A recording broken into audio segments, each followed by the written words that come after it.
DJ Pramod Kumar Das YouTube channel को subscribe जरूर करें और साथ में बेल आइकन को दबाना ना भूलें।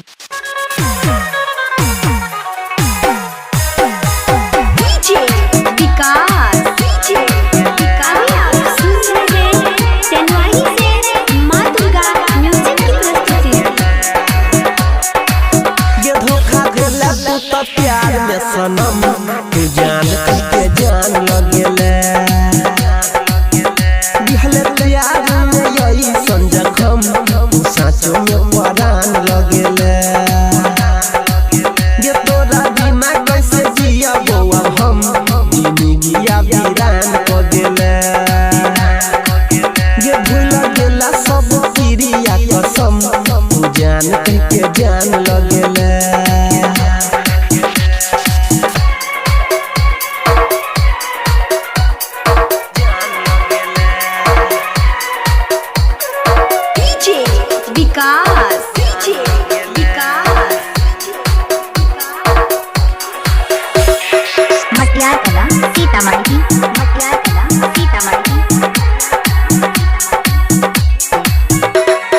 देखे हमरा किया है के छौरी मुहावा तू मोरे छे प्यार के रोग लगा के किया हमरा छोड़े छे मन भी नहीं जे बतिया गे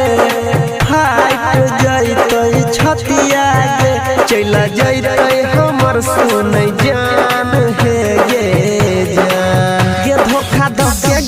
प्यार में सनम तू जान बन के जान लगेले दिहले प्यार में यही संजखम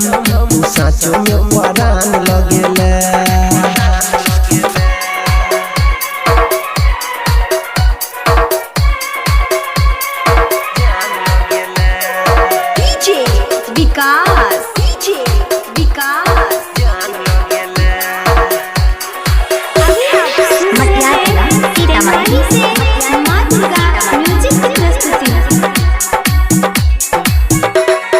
दिल में रहै छले ओकरे तू तो दुखलही गे कहै छो पर दिन सनी जानू ई के तू केलही गे यादव अनिल में जीतोगे जहर के शीशी पीतोगे तोरा बिना भलै जिंदगी पहाड़ गे पहाड़ प्यार में सनम तू जान बन के जान लगेले दिहले प्यार में यही संजखम तू साचो में परान लगेले ये भूल गेला सब क्रिया कसम तू जान के जान लगेले।